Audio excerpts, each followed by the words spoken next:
remember his name, 5th grade. I remember all my bullies' names, all of them.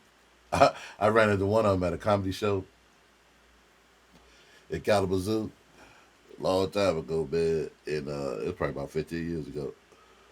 It was a it was a joy to run into this person and see if they recognized me because I was a little dude when they was bullying me and shit.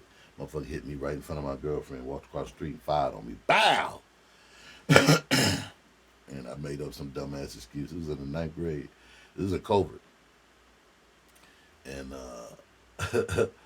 I know I remember his name. They called him Pat. But Pat get a pass. Out of all my bullies, Pat get a pass because after the show, he did recognize me. Man, you was funny the motherfucker. And then I was in the gym and swole up a little more. And he apologized. He was like, man, I was in a bad place and da-da-da-da and doing them wrong and this, that, and the third. I'm doing good now. Got a wife and kid, blah, blah, da, da, and I just want to apologize.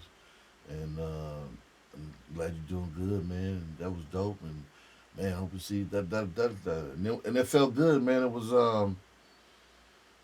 it was gratifying that experience happened. It was sad that it happened in the first place. Because he was the reason why I affiliated myself with a gang.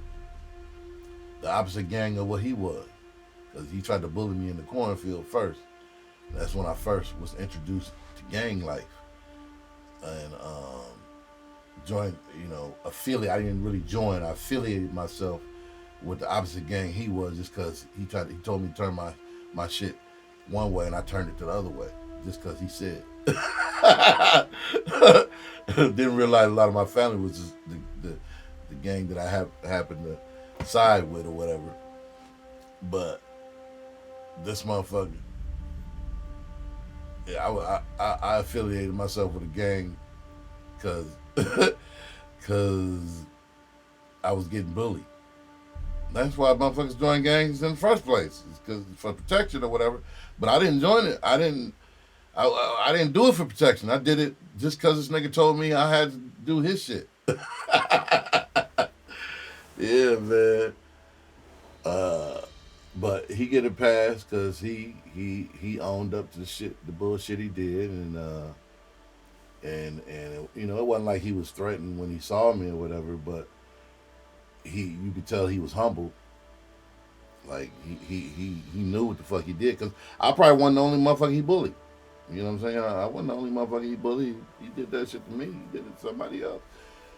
I don't know what kind of reparations he paid in regards to people not reacting like I did. Maybe somebody else reacted, kicking his ass, or doing something to him or karma. I don't know.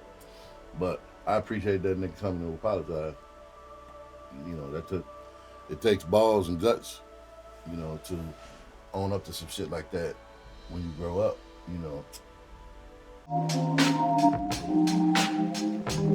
Yeah, let me get on this. Because I know one of my bullies, he died last year. He got murdered. And never knew, or I never confronted him about it. We ran into each other a couple times. I was really swole in when he ran into me first time we was grown. And he saw me and I had attitude too. Because I knew who the fuck he was. He recognized, he was like, he turned into a big nigga now, huh? Blah, blah, blah, blah. I'm looking at him like, yeah, nigga, I want to fold your ass up right now. Because I got scars on my back still. From this nigga, him and this other cat bullied me in the 7th grade in gym class. They used my back as a fucking chalkboard. And they had long nails. They took, both of them was like, well, what if I did it like this? Scratched my back with their nails, dug their nails into my back. And both of them would take turns. No, let's do that. Scratch and drew blood. I know both of them. One of them still alive, I think, and the other one got murdered. And the terrible part about it, his nephew contacted me because he was a friend of my son, my oldest son, and he was like, "Yeah, I heard that y'all was real good friends, and in grade school. I just want to let you know, blah blah blah." And I'm thinking to myself, "Nigga, yo, Uncle used to bully me, motherfucker." He told you because he Dude must have told him that, because I never told him that. I never told him that we was even friends. So dude must have told him that we was tight, because we were kind of. That's what killed me about him bullying me, because we both drew. We were drawing part, like we would compete. He was better than me at the time. I admired his skill set and the way he drew certain shit. And so, we going back and forth drawing shit and trying to impress each other type of shit when we was kids. And then, I didn't understand that aspect of it. And then he told his nephew that we was friends. Like, damn, okay. And then I kept it 1,000 with his nephew. I wasn't gonna lie to his nephew and have him thinking that his uncle was a fucking saint. I say, hey man, I don't know if you noticed, but your uncle bullied me. He wasn't a good dude when we was, he was a great artist. I can't take that from him, but he bullied me. I got scars on my back, man, from him. And I never forgave him for that shit. To this day, you know what I mean? Rest in peace. But nigga, you did dirt. You did me wrong like a motherfucker. And that was the age.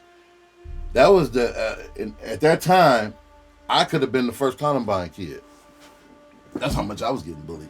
I could have been the first Columbine kid in 7th grade. Because I took a weapon to school. Not a gun, but I made one at home and put it in my bag, my duffel bag. After that incident, I took apart the screen on my on a window sill somewhere. I can't remember. It had to be at my house where I got the screen thing from. Maybe in my room or some shit. And so the old screens, you take the aluminum or metal things off at the end. They have this rubber thing that keeps it attached. That rubber thing. So if you take the metal parts apart, that rubber thing stays in the metal unless you pull it out. So the bottom half, about this long, the rubber thing is in there, and then it extends. I take the rubber out of the rest of the frame. Now you got a whip. You know what I'm saying? I had the rubber whip with the metal thing attached and folded up, put that shit in my bag. And I was like, yeah, let them niggas do that shit again. I was going to take that shit out, start whipping niggas. You know what I'm saying? But I went to a foster home soon after that. I ran away, went to a foster home. So I never used it. And then Columbine happened soon after that. Maybe a couple of years after that. But I could have been that. I was on that tip. I was on that. But I wasn't going to shoot up the whole school or do something to the whole school type of situation. It was targeted individuals. Motherfuckers, everybody didn't do me wrong at school. It was certain individuals that was bullying me that I was going to target.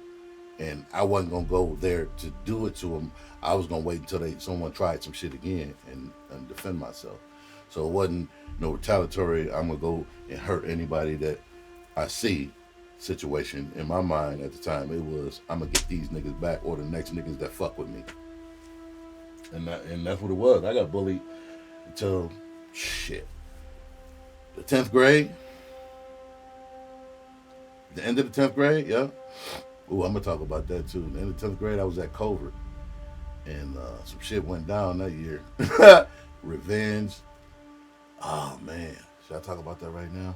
And then cut it and edit it into another show? Fuck it, since I'm in the mind frame. That one time, I got bullied and got my revenge. I've told this story a few times. Not recently. God damn that, man. I'm going to tell the story right now. That one time I got bullied and got revenge. Man, let me gather my thoughts for this one. Let's play a song to lead into this story. You stay the way that I've been thinking. You and I should get to making real fast. It's the way that I've been thinking. You and I should get to making. No man is an island, but I'm so lost out at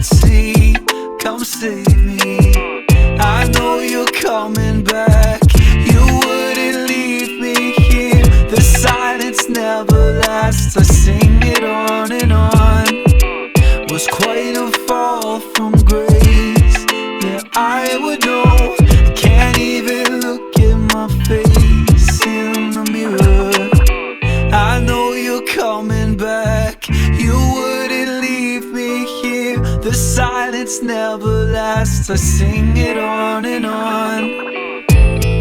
The way that I've been thinking,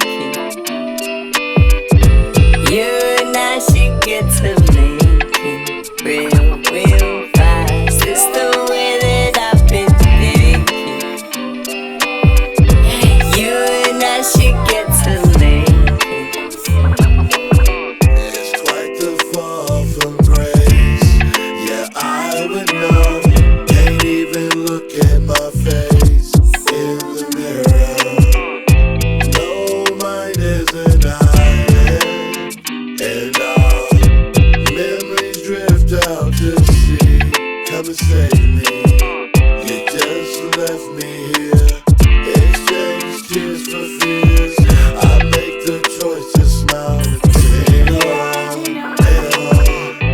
No, mine is an island, and all memories drift out to sea. Come and save me. The way that I've been thinking, Come and save me. you and I should get to making real fast. It's the way that I've been thinking, Come and save me. you and I should get to making. Come and save me. The way that I've been thinking, Come and save me. you and I should get to making real fast. It's the way that I've been thinking, Come and save me. you and I should get to making. Sing it on and on. No, mind is an island, and our memories drift out to sea. Come and save me. That was Hood Rawlz. How I be thinking. If you know somebody with Alzheimer's, that song is for them. There's a music video to that song as well. So that one time I got bullied and got revenge. Ha! Let's get into it.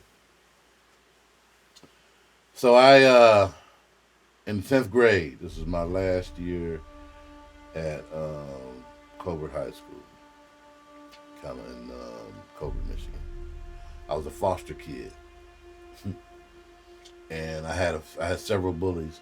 I had one bully who, one time he punched me in the middle of class. Teacher was, what was that teacher's name? Was he a math teacher? He was he was a math teacher, I think.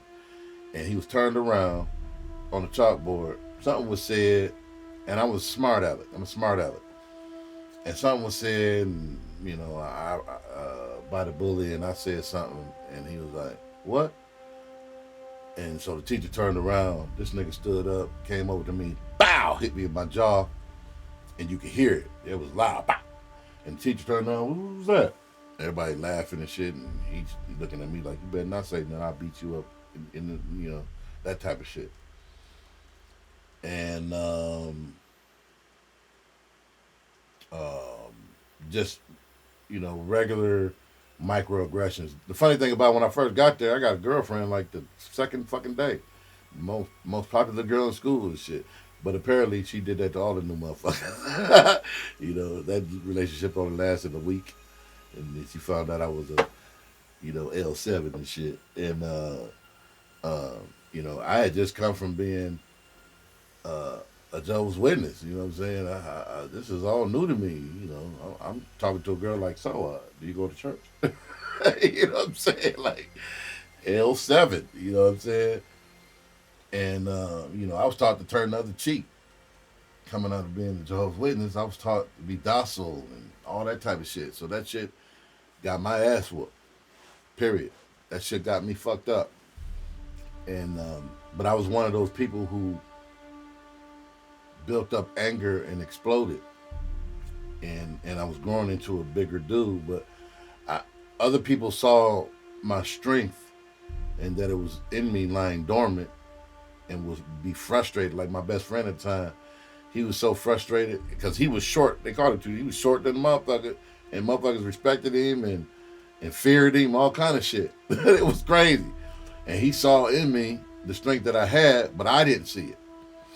And so, he used to talk to me and cut him like, man, even if you don't beat these niggas ass. Like, if he was in that class, like I think he said something to the dude that hit, you know what I'm saying? Like, and they didn't really dig into me because of him. After a while, they, you know what I'm saying? And then it would be said, what you said, you got hit, that type of shit. And I was getting a little tired of that too. I was feeling like the punk that they declared I was, and I was being punk. I had that mentality. I had that mentality of, not the mentality that these niggas bleed just like I do. I wasn't taught that. I was shown gangster shit by my daddy because he was a pimp, but I wasn't, he wasn't consistent in my life to teach me the real gangster shit. The shit that dormant in me. It's in me. It was in me all along. I just didn't tap into it because my mother nurtured the bitch side of me. You know what I'm saying? Let's just call it what it is. She nurtured that shit to death because I went to, foster homes thinking, turn the other chick, nigga, I only got 4 of them. Like, I was getting, fucked up, man, and afraid internally of getting in trouble because I'm already in the system, and if I snap, somebody gonna get hurt. And that was always my fear because I didn't snap before in regards to being a kid and saw some shit that like, damn, okay, this could be dangerous for me. My daddy is in prison for murder. And he murdered the wrong motherfucker type of shit. It's like, and he murdered them because he owed him a couple dollars. You know what I'm saying? Like, my daddy is a nutcase. He was a pimp. He was born crazy. He carrying a gun to school when he was in the 7th grade. Like, he fucking nuts. So that was in me. That's in me. That's but my mama nurtured the soft side of me, and I paid for it as a kid. So my 10th grade, I'm going. It's almost 3 years of this type of shit going on, and not like I couldn't get girls. I had girlfriends, and me and my boy hung out, and we was hitting them. We go to South Haven, and you know what I'm saying. We was doing our thing, and people was jealous of our relationship. So that played a part of it. So one time, I had a friend. And we were on the wrestling team. I had bullies on the wrestling team, the London twins. They were bullies. One of them was nicer than the other one. And then they had a third brother, Reggie. He wasn't a bully. He was nice. But the London twins were bullies. And I think both of them was on the wrestling team. This is how trifling we was. We was on the wrestling team. We went to a wrestling meet. And we got in a fight there at the wrestling meet. It was a big scene. It shut down the meet. It might have been at the end of the meet. But it wasn't a fight. We were fighting other teams. We were fighting each other. We fought each other at a different school. Niggas fighting each other. And it was the London twins that started the shit. And they were cocky as fuck, man. Because they were good athletes. And one of them was already a wrestler, and he was a good wrestler. He had started way before I did, and you could tell, and he was going places. He just had a cocky-ass attitude, and his brother was even cockier. And they protected each other and defended each other as they should have when they was kids, but they were causing a lot of shit that they was trying to protect, So one of the brothers didn't really bully me at the time. And then he joined the wrestling team. And he started getting as cocky as his brother. He wasn't as good as his brother. And then they got a friend who I thought was a real friend who didn't bully me. I got him to join the wrestling team. To get his confidence up, and because from all intents and purposes, he wasn't as popular as his brothers. He was, almost an L7 with me. And so he joined the team. Now we in the eighth grade. Starting off the bullying shit. Oh yeah, so this is starting that story, and then I'm going to the 10th grade. So in the 8th grade, it was just me and one of the London twins, a couple of people. The 9th grade, the brother of the London twins joined the team, And then in the 10th grade, this is when this situation happened. One of my friends joined the 10th, so it's all of us on there now. And I think in the 10th grade is when that fight shit happened. So, in the 10th grade, now everybody has been wrestling a few years or whatever. The friend that I thought was L7 with me, he starts hanging out with the London twins, getting cocky and this, that, and the third. So somehow they convinced this motherfucker to start a fight with me. Somehow they convinced him that he was big and bad and that just like everybody else, they should fuck with me. So at this point, I'm tired. I done lived on this farm for 3 years. I done got big. But I still haven't exercised my strength. I started to realize and develop some confidence because I was a wrestler. And then we used to box at our foster home in the garage. And there was a difference between boxing in the garage and boxing outside, because outside you could run around, you had space, whatever. In the garage it was controlled like a boxing ring, so you couldn't really run, but so far. And I was dominating inside. In the garage, I was, man, I had a nigga in the corner, bah, bah, boo, boo, boo, right? Outside, it was a different story because the niggas would be running around, da-da-da-da-da, right? I thought that story later. But I started to realize, okay, all right, that's why they pick on, because they, for fear of, whatever, okay. So, they convinced this nigga, I'm going to take you outside in a minute, okay? They convinced this nigga to start a fight with me. So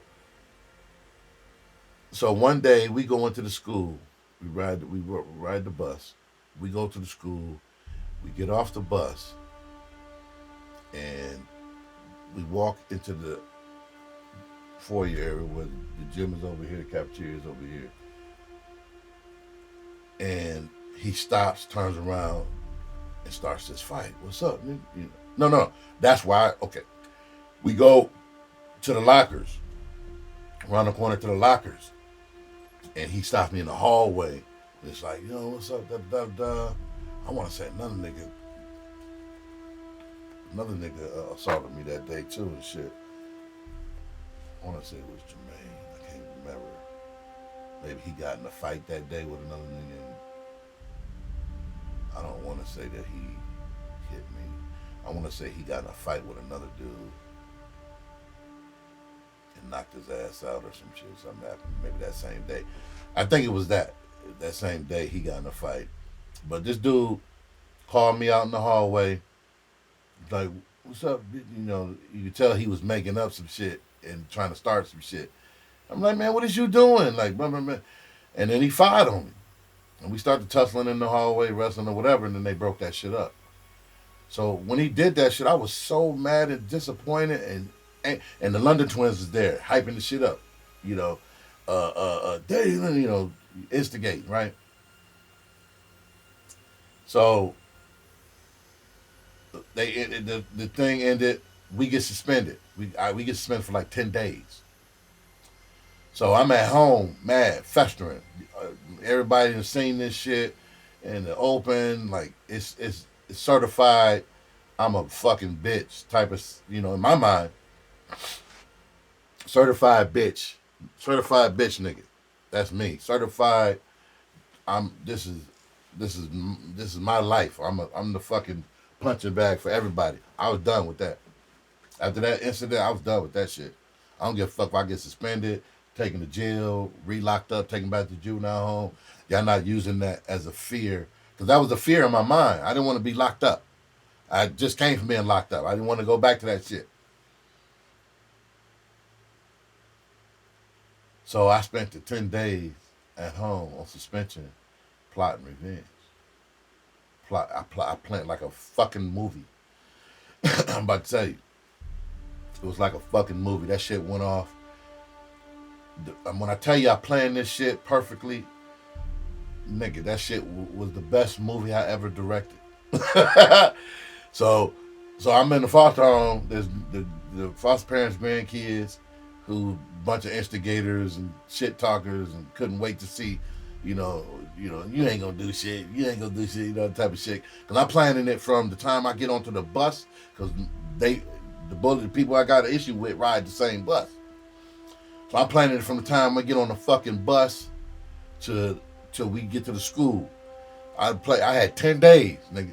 So my best friend, I incorporated him in that plan along with the grandkids. I said, okay, so when we first get on the bus, I'ma sit with so and so, and then sure I need you sit behind me with his brother, because they always sat together. Sit with his brother because they was in some kind of group together.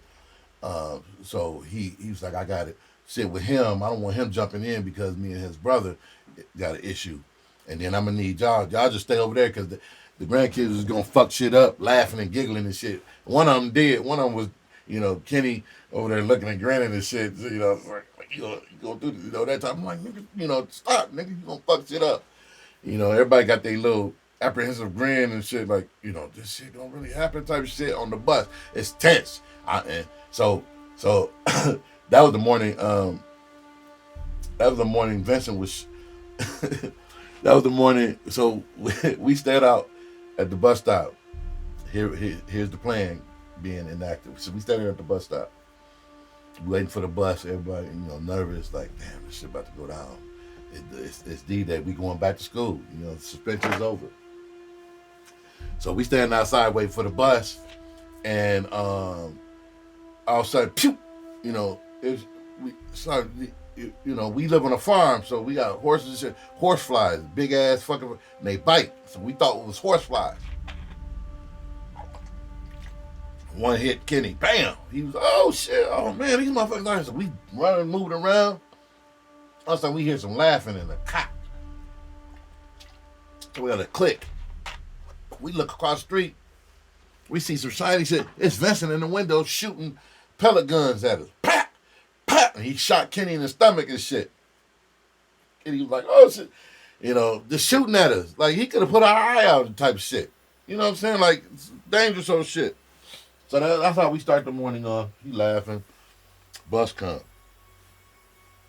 So we get on the bus, everybody tense up. They smiling, looking at each other. I'm like, man, don't fuck this up, man. Y'all motherfuckers over here grinning already.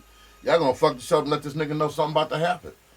All right. So everybody put on their game face, right? Bus pull up. Nigga, this was like a movie. If they tell you anything different, they lying like a motherfucker. They lying. This shit happened just like this. And anybody that was there saw that shit. Know that it happened like this. So the bus pull up. We all get on the bus in order as I told everybody. And just like I described, because everybody pretty much sat the same way every time when they got on the bus. So I go, I lead the thing. I go and sit right with the dude that I'm about to get into when we get to the school. My boy sit, he was second. He go and sit next to his brother, was behind the seat, directly behind us. Now, if you sitting on the bus, you facing this way, we sitting on the left side of the bus. And then Kenny and them, the grandkids, they get on the bus and they sit on the other side in the near vicinity. I was to sit on the edge. My boy sit behind me on the edge to block my ex-friend's brother in, right? Now remember, he had already assaulted me. We didn't got into this thing, we got suspended. The suspension's over. So this is the first time me seeing him since that fight, right? So when I sit down next to him, it's like, and everybody on the bus know what happened already. So I sit next to him. Everybody's like, man, this nigga, like, that's some gangster shit. I sat next to the motherfucker. I sit next to him, sit at the edge of the seat and shit, and I'm like, yeah. So now it's on. It ain't no turning back. So now motherfuckers is over there like, damn, this nigga's serious. Like, this shit is about to go down. So we had the plan of no return now. You know what I'm saying? So the bus is picking up motherfuckers, and people were coming on the bus seeing the seating situation and remember, they black. Oh, this nigga's sitting with it. And so we finally get to the school. Now this is where the movie shit is. It's like somebody said action, right? Like somebody said action. So the school bus pulls up around the little curve in the front of the building. It's like it's happening in slow motion, yo. The bus stops. It's slow motion now. bus driver opens up the door. Everybody look at each other. I look at my man's next to me, like, I turn around and look at his brother looking at me, and I turn around and look at my boy go, and I gave him the nod. Kenny grinning and shit, I'm like, we pull up on the bus, it's like slow motion, like a movie. Everybody's sitting in their respective places, and as soon as the bus stops, and so, when niggas is on the bus, and they sitting in the seat by themselves, they usually sitting against the window like this, with one arm on this, one arm like that. So when the bus stopped, as soon as the bus stopped, I stood up, turned around, was like, "What's up now, bitch?" And bow, hit him right in his mouth. And no, let me back up a little bit. When the bus stopped, I turned and looked at my boy and nodded at him. He nodded back, like confirming that it's about to go down. Then I stood up, looked at him, was like, "What's up now, bitch?" Hit him in his mouth. And he was like, "Oh, that's fucked up." And his brother was about to jump, but my boy did his job and was like, "Nope, they ain't got nothing to do with you." So then we get off the bus, and then we go past the office, and we go into that foyer, the area where I was telling you at first, the gym, and then the cafeteria, that big area. I didn't want to fight in the hallway. I wanted to fight in that open because that's where everybody was at. So we got into that area. Dude was behind me. I dropped all my shit, turned around, and said, "What's up now, bitch?" And he walked away from me, talking about, "Man, I'm gonna get, talking all that monkey shit or whatever after the fact." I'm like, "Whatever, bitch, blah, blah, blah, bring that, da, da, da." Nothing happened. That shit was over with. Nothing was said after that. Even got treated differently. And then maybe a couple months, a week, sometime later, I ran away and ended up in another foster home. But when it ended with me and him and our confrontation and that whole thing. So after school, we going home, right? It was me, Raphael Solis, Billy, and I can't remember the other dude we used to hang out with, little small dude, and Mr. Abrams' son. He had a white dude. I can't remember his name. That was his son. He was married to a white lady, and so his stepson was this white kid who was big, and he was. And Mr. Abrams was the assistant principal or something like that. Rest in peace. And so this dude, on the way home, he decides he's gonna be Mr. Bully. Because he saw the fight and was like, talking to like, "Yeah, that couldn't have been me, XYZ, Vaze Splee, whoop, whoop, whoop," right? And so he was sitting directly behind me. So if you facing the bus driver, sitting in the back of the, we was on the right side this time. And he's sitting directly behind me talking this monkey shit, right?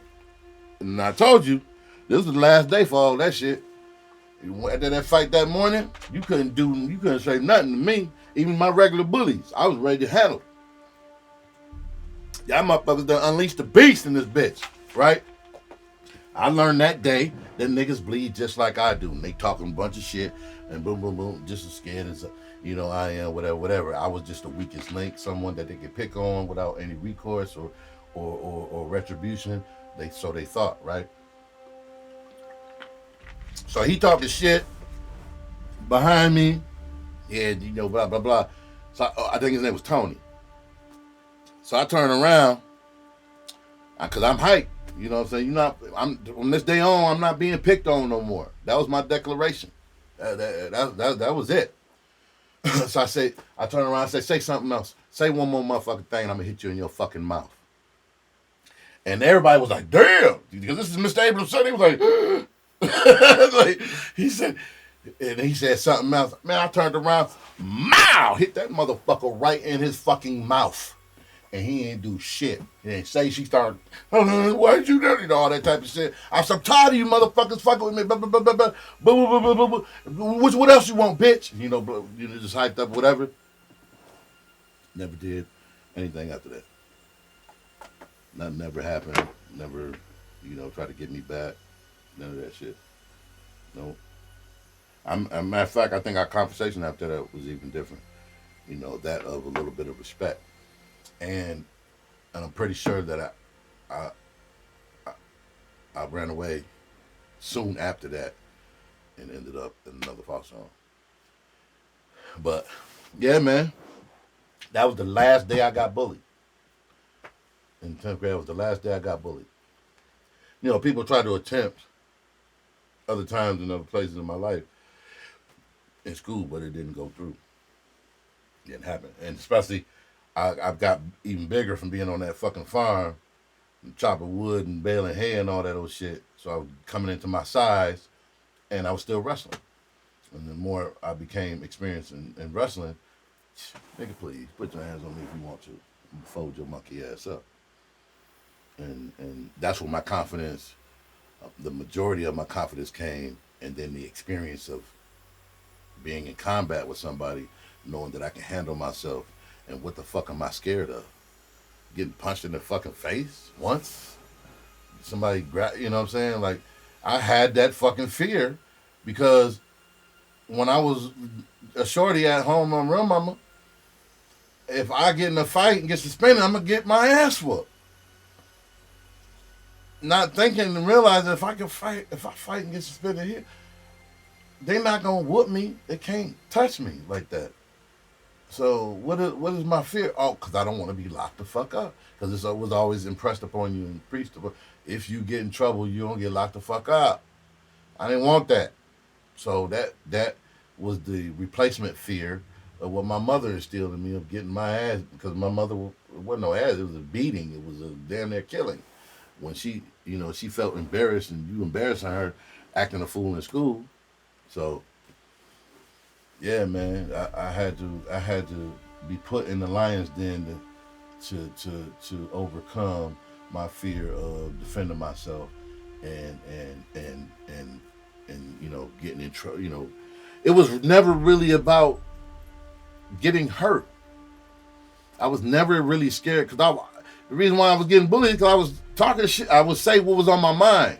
People would say something smart to me. I would respond back like I was Mike Tyson, nigga. And then just suffer the consequences. That's just what it was. And so it was never really about, getting hit or being afraid of that shit. No, it was about getting in trouble at the end of the day. I didn't want to get locked up. I didn't want to go back to the juvenile home. And yeah, man. So that's my story on the last day I got bullied. The last time I got, bullied and wasn't nothing done about it. Later on, it was some attempts, like I said, but that shit got squashed immediately. So, and then, I became a jock, what they would call a jock. I was captain of the wrestling team by my senior year. I had a new girlfriend every other week type shit. So, my whole life changed based on me gaining fucking confidence in myself. Confidence in self and standing up for myself and learning. I had to learn how to stand up for myself. And I had to learn that by getting my ass whooped. You know what I'm saying? I had to learn that by getting put in a corner and had to fight my way out. And then once I fought my way out and learned that, what the fuck are you scared of? Nigga, it's like getting rich. You get rich, now motherfuckers giving you shit for free. I could overcome that. I ain't get bullied ever, the motherfucker, it was like, where the bullies at now, because I exuded that confidence and that, nigga, I wish you would type of shit, so, and I had the size to back it up as I got older, so, yeah, man, that was kind of released to tell that story and shit, I wish everybody well that I mentioned, it happened, so I don't feel any qualms about saying the names. Motherfucker, that's what you did. You know what I'm saying? If you're a better person today, that's more power to you. I'm happy for that. Congratulations. But you still traumatized me. You still did some things to me that you shouldn't have fucking did. And because of you, I remember your fucking name. And you might end up in a song. You might end up in a movie, in a scene that I write up, in that period of my life, incorporating it into another story. That's what you do. Those are the risks you take when you fuck with somebody when they little and think because y'all get grown ain't, all that's just some shit that happened in my past. Nigga, you fucked with an artist. Y'all was whooping on an artist. Y'all was whooping on a potential. That was whooping on somebody that was going to potentially grow up to be a great writer and be able to articulate and tell stories about the childhood that he lived so that others can learn from it. Y'all motherfuckers, a lot of y'all motherfuckers about to become residual checks for me. You know what I'm saying? Because I done already wrote a story about a bully because the whole school heard about it from a 5th grade experience. I was living with my mama, Jehovah's Witness, teaching me that, and that's how I lived. And that's why I got beat up and bullied all the time, especially in grade school. Because I'll take this beat down from Joe Blow, but I'm not taking one from my mama, nigga. Please. Oh, you hit me in my jaw? Cool. I got another one that ain't swollen. I got 2 ass cheeks. You know what I'm saying? My mama, it was dangerous. My daddy, if he was at home at the time, wasn't in prison, nigga, please. You motherfuckers take them ass whoopings. I'm not taking, because they not just using belts, nigga. They making you take a bath and taking all the towels out the bathroom. And then getting that extension cord, nigga, that's electricity. That shit that's the type of beating, that's the shit I experienced when I was a kid, goddammit. I wasn't trying to, bully, bring it. You know what I'm saying? That was my mentality, and I took that shit to foster home. I took that same. I forgot to detach the fact that I'm not there, and those punishments and situations aren't going to happen. In fact, my foster mother in covert was a motherfucker that would take you back. Like, she heard about that fight with Patrick. She heard that nigga walked across the street and hit me in front of my girlfriend. What's her name? Janetta. She could verify it. I ain't talked to her since. I got a story about that situation too. I kind of did her wrong. I owe her an apology. I did some childish shit. I did that shit in an adult one time too over jealousy. But I did some childish shit. I would tell that story about growing up, having girlfriends and shit we did. But yeah, she was there. I was walking with her. She was walking me halfway. Maybe we was going to her house because her house is halfway to mine. And I was walking with her and shit. And the nigga saw me from across the street, came over there. Bow! Hit me in my jaw. Walked right back across the street. And she was like looking at me like, nigga, why'd you do shit? And I made some dumbass. Oh, I'm taking Taekwondo and I can't, if I use it against him, I'll get in trouble by my sensei. That's what I told her. That's what I told her and shit. And she was like, oh, okay.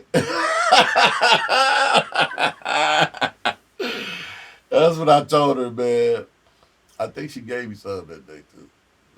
I think she felt sorry for me. I think she gave me something that day. She felt sorry for me. I think her mama wasn't on. Yeah, man. Yeah. He needs to go out. I appreciate y'all time. Thank you very much. Tell a friend. And go create, man. Go create something. This is what this shit is all about. Experience, storytelling, and if anything sparks a story for you to write a song or a joke or whatever, do that shit. All right, I'll holler at y'all. Peace, man.